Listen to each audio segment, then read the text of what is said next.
Talaga po sis. Sabi niya, hindi ko na po alam eh. Talaga po bawal? Bawal ba talagang iwalay? Bawal! Eh yung kapatid, naramdaman ko, bigat ng loob. Sabi ko, kapatid, gusto mo tulungan kita. Ay po, ano yun? Basta ako, hindi mo naman kaya sa ako.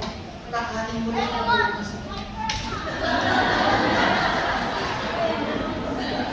Pag kumain ng masarap yan, makakainin niya. Alam mo yung kapatid, hanggang natapos ang event, hindi natin kumain. Baka mali naman may ano lang, joke ko lang para.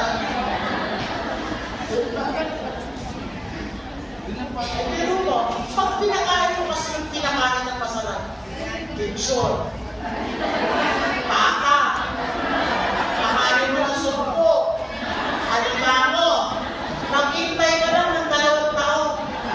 Ang gagawin mo, talagang tinitindigan kung hindi pwedeng maghiwalay. Okay, ito sabihin mo sa mga nanay mo. Sabi ni Brother, sabihin mo, kung hindi nyo na mahal ang inyong asawa, bilang asawa, kapatid siya, i-divert nyo. Diba? Ano, tulog na buhay dyan? Diba? Hindi nyo na mahal ang asawa nyo, pero kapatid naman. Pag hindi kapatid, may pag-asa eh. Sabi ko kapatid, yung asawa ko ka, si Stevie, doon sa Davao punta, wala na akong pag-asa. Paano umanin sa iglesia? Lahat na ng milagro, pinakita ko. Ano yung talaga? Sabi ko kapatid, huwag ka magsasawa. Ang sabi ng Diyos, siya may ibig. Lahat ng tao, maligtas, makaalam ng katotohanan. Sabi ko, ay tao naman po. Tao naman pala, itisip. Diba? Bakit? Ito sabi sa Ecclesiastes 12, o sige ba na kayo? Bawat bagay sa silong ng langit may kapanahonan. Panahon ng kapanganakan, Sisteria, panahon ng kamatayan. Panahon ng pagtitipon, panahon ng pagtatapon. Panahon ng paghiyak, panahon ng pagtawag. Huwag lang mainit, pagdating ng panahon. Eh, tao naman po. Sabi ng Diyos eh, di ba? Di ba, Sis Rose? Lahat ng tao tatawagin ng Diyos. Kaya lang, hindi pa panahon. Panukala ng mission eh.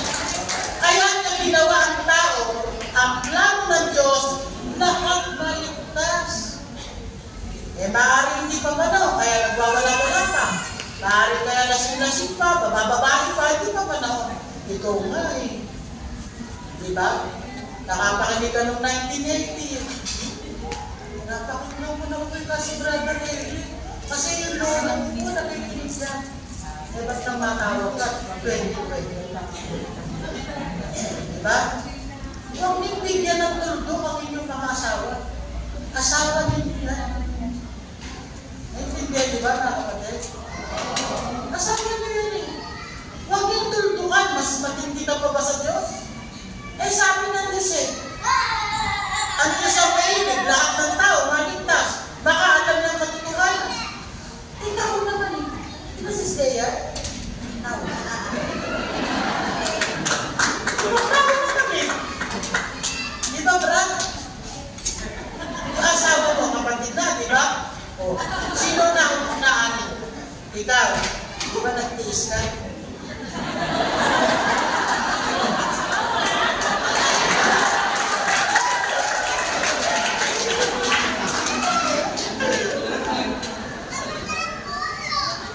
O, tabo, kung nagsawa ka, di ba? Kung nagsawa ka, eh, mukhang tao naman eh.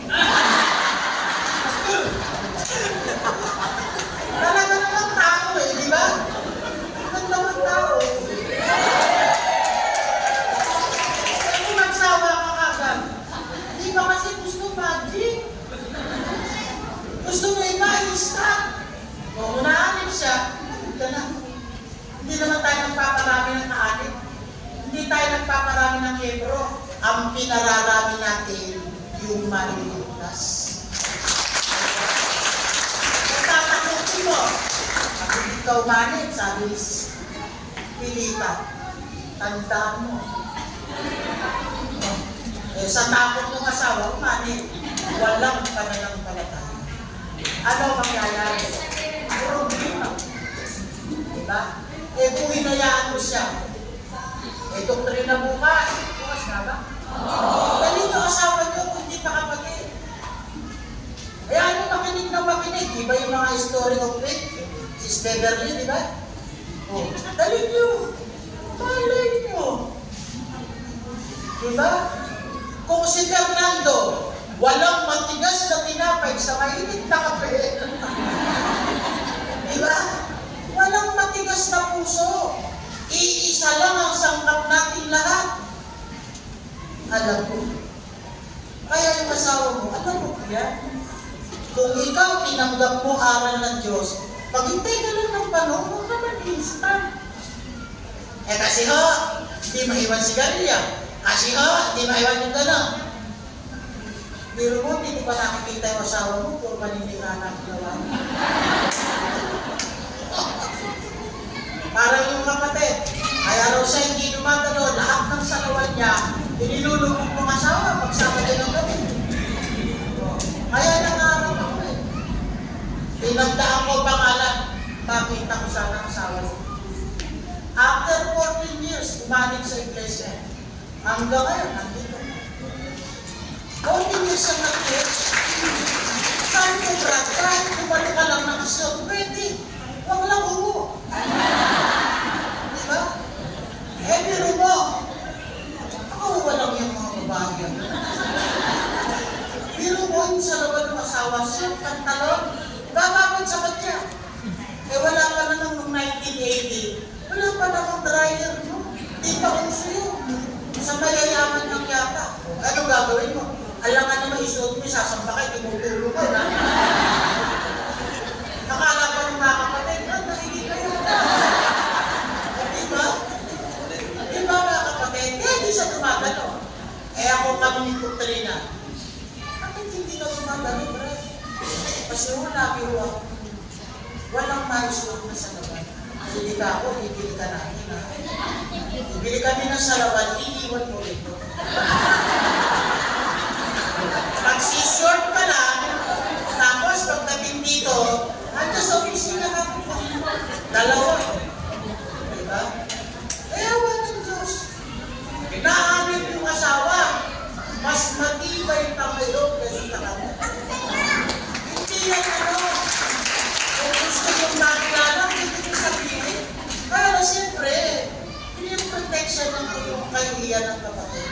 Parang sabi nga ng kapatid na Eli, sasabihin ko ang milagro, kayo na humula kung sino ang sabi. Hindi po yun idinadaldal. Hindi lang namin ito basta sinasabi.